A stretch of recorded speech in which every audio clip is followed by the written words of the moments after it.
अध्यक्ष महोदय जी, मैं आपकी बहुत धन्यवादी हूं कि आपने मुझे चुनावी सुधारों पर बोलने का मौका दिया है, खासकर इसलिए क्योंकि मैं एक नई सांसद हूं, मुझे दूसरों का नहीं पता उनका कैसा अनुभव रहा, लेकिन पिछला ये 1 साल मेरे लिए खासकर विपक्ष से रिलेटेड जो है बहुत ही ज़्यादा चिंताजनक रहा है। एक तरह से ट्रॉमेटिक मैं इसे कह सकती हूँ।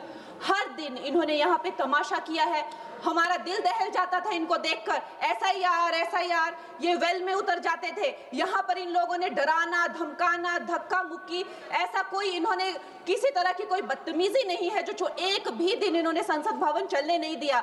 हम जनता के प्रतिनिधि हैं, हम यहाँ पर उनकी आवाज लेकर आते हैं, हम कुछ सीखने आते हैं, हम नए सांसद हैं।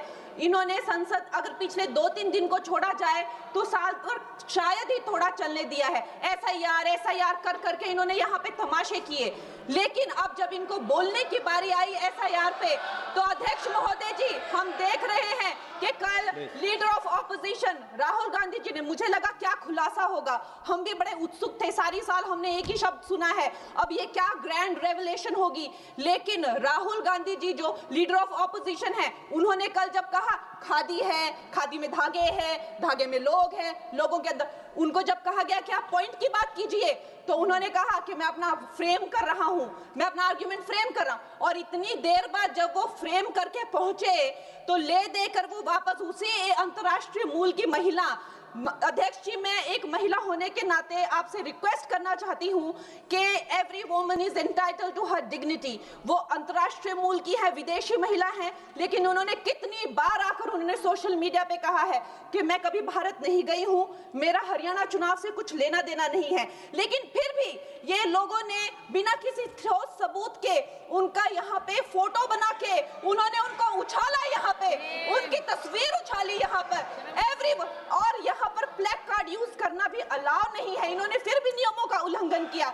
मैं चाहती हूँ सबसे पहले तो मैं इस सदन की तरफ से उन महिला से बहुत ही माफी मांगती हूँ कि इस सदन में बिना कि उनकी आजकल जो पर्सनैलिटी राइट्स का भी एक बहुत बड़ा क्राइम होता है, उसके उपरांत उनका फोटो यहाँ यूज किया गया, मुझे बहुत खेद है। भारतीय संसद भवन की तरफ से हम उनसे माफी मांगते हैं।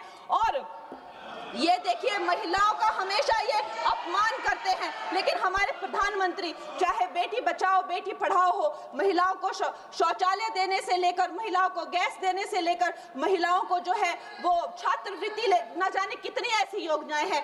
कांग्रेस वालों शायद तुम लोग ये समझ नहीं पा रहे हो, ईवीएम्स हैक नहीं करते हैं प्रधानमंत्री लोगों के दिलों को हैक करते हैं। और ये लोग दुहाई देते हैं कि वो जो पुराने जमाने के दकियानूसी, वो जो चिट कागज पे लिखकर जो मतदान होता था वो सबसे अच्छा था। ये लोग भूल गए वो दिन, आप लोग भूल गए वो दिन। इंदिरा गांधी वर्सेस राज नारायण का केस, उसको जो है इतिहास में The case that shook the nation के नाम से जाना जाता है। उस पर मैंने एक फिल्म भी बनाई हुई है। वोट चोरी और वोटों की धांधली के लिए एक प्रधानमंत्री पे एक साधारण से नेता ने केस किया था और उस धांधली में वो पकड़ी गई थी। हर उनका जो आरोप है उसमें सच सिद्ध किया गया था और रातों रात उनको कुर्सी छोड़ने के लिए कहा गया था और रातों रात जो है उनको ये आदेश दिया गया था कि आगे इतने सालों तक आप कभी जो है वो चुनाव लड़ नहीं सकते। ये धांधलियां इन्होंने करी हुई हैं और ये जो है उस टाइम के बैलेट बॉक्सों को उठाकर ले जाते थे ये लोग और आज कहते हैं कि इनको ईवीएम्स जो है वो हैक हो जाते हैं। अध्यक्ष महोदय जी मैं इनको याद दिलाना चाहती हूँ, प्रियंका गांधी जी कहती हैं कि छोड़ो पुरानी बातें, हम पुरानी बातें नहीं करेंगे, हम पुराने लोगों के बारे में नहीं बोलेंगे।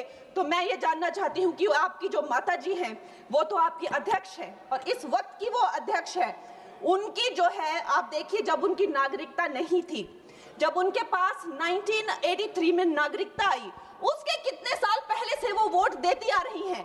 तो ये जो इनका जो परिवार है, एंटाइटलमेंट से जो ग्रस्त ये इनका परिवार है, ये प्रियंका गांधी जी को भी याद रखना चाहिए। चाहे आपका भूतकाल हो, चाहे आपका वर्तमान हो, आप सब लोग, चाहे ईवीएम हो या चाहे कागज पे लिखा हो, जब आप लोगों के चरित्र में जो है किसी तरह की मर्यादा नहीं है, आप लोगों ने कभी भी इस देश का, यहाँ की कानून व्यवस्था का, संविधान का कभी आप लोगों ने सम्मान नहीं किया हुआ है।